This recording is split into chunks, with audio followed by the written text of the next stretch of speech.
नमस्कार बागवान भाई और बहनों। मैं डॉक्टर इंद्रमोहन शर्मा आज GIZ और बायो क्रॉप साइंस की ओर से आपको सेब में लगने वाले मुख्य कीट जैसे सेंजोस्केल और ब्लॉसम थ्रिप्स के बारे में जानकारी दूंगा।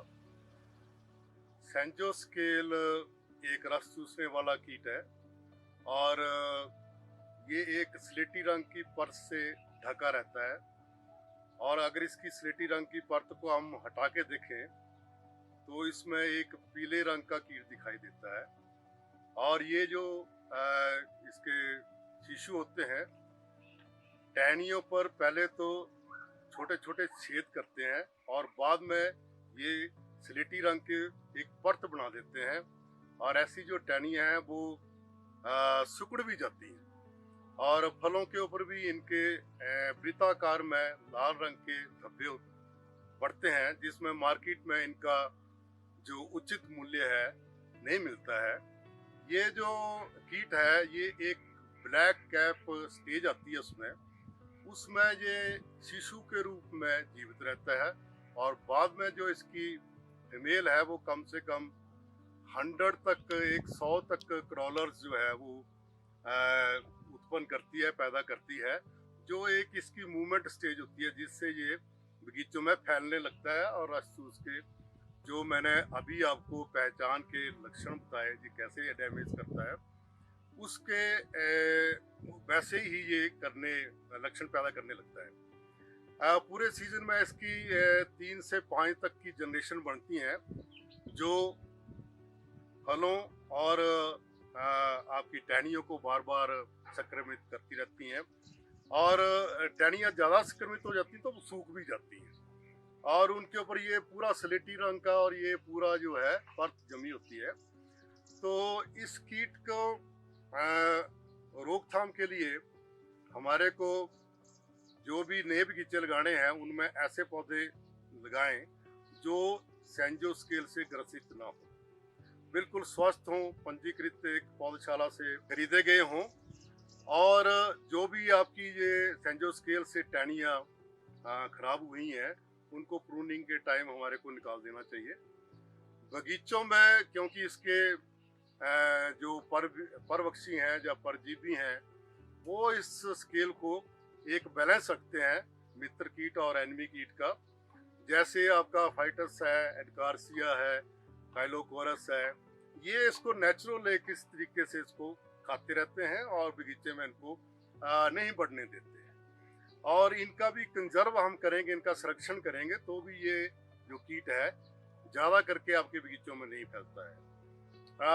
फिर इसके लिए हम डोरमेंट ऑयल्स जो हैं, जो हम सर्दियों में तेल छिड़काव करते हैं, जैसे HMO है, वो 4 लीटर 200 लीटर पानी में इसका घोल बनाकर आपको जब 1/2 इंच ग्रीन टिप स्टेज आती है टाइट क्लस्टर तक इसका हम छिड़काव कर सकते हैं।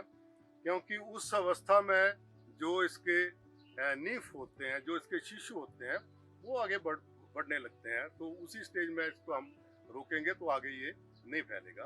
बाद में पेटल फॉल से पी स्टेज तक हम द्वारा जो समर ऑयल्स हैं उनको 2 लीटर एक ड्रम में घोल बनाकर स्प्रे करेंगे तो ये जो आगे इसकी बढ़ोतरी होती है वो भी रुक जाती है।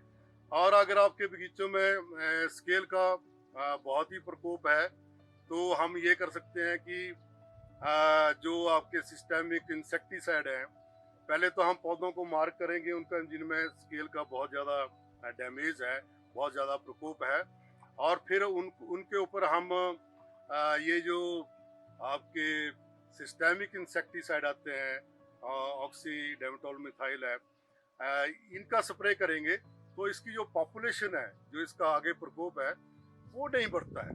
तो ऐसे हम सेंजोस्केल का इसकी पहचान कर सकते हैं, इसका डैमेज दे सकते हैं और इसका जो कैसे इसको हमने नियंत्रण में करना है ये कर सकते हैं। तो दूसरा जो मुख्य इसमें कीट है जो फ्लावरिंग के टाइम पे आता है वो है आपका ब्लॉसम थ्रिप्स।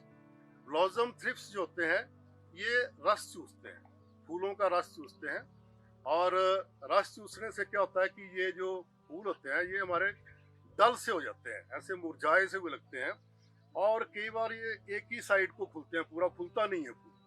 और जब ऐसा होता है तो इनमें सेटिंग जो है वो प्रभावित हो जाती है, सेटिंग बहुत कम हो जाती है इससे।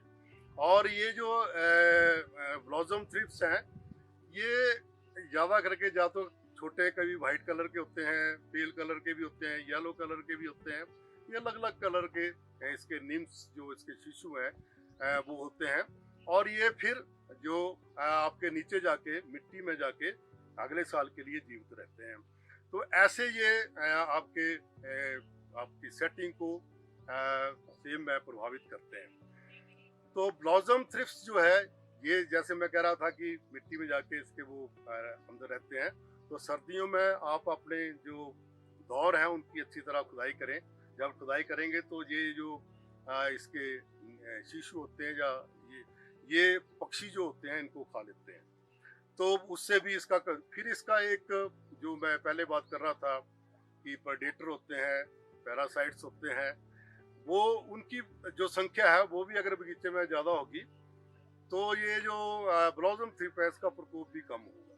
जैसे आपकी पायरेट मेनू बग है, ओरियस है, ये जितने भी जो हैं ये इनको खाते हैं। तो आपके अपने बगीचे में ये कोशिश करो कि चारों तरफ फूल लगाने की कोशिश करो, जिससे कम से ज़्यादा ये जो आपके प्रेडेटर पैरासाइट है आपके बगीचे में रहें, और जो आप इनके शत्रु कीट हैं उनको प्रभावित कर सकें। और हम ये कर सकते हैं कि जब आपकी पिंक बड स्टेज होती है तो उस टाइम हम इंसेक्टिसाइड का जो एक कीटनाशक दवाई है थायोक्लोरोप्रिड, उसका छिड़काव करते हैं। उसका जो छिड़काव है वो आपको 100 मिलीलीटर जो है 200 लीटर पानी में दवाई में डालकर स्प्रे करना चाहिए। और ये ध्यान रखना चाहिए कि जो है स्प्रे यूनिफॉर्म हो, स्प्रे जो है वो ड्रिफ्ट ना इधर उधर ना हो। तो ऐसे हम ये दोनों जो कीट हैं सेंजोस्केल और ब्लॉसम थ्रिप्स, इनको पहचान सकते हैं, इनको देख सकते हैं और इनका जो है नियंत्रण कर सकते हैं। धन्यवाद।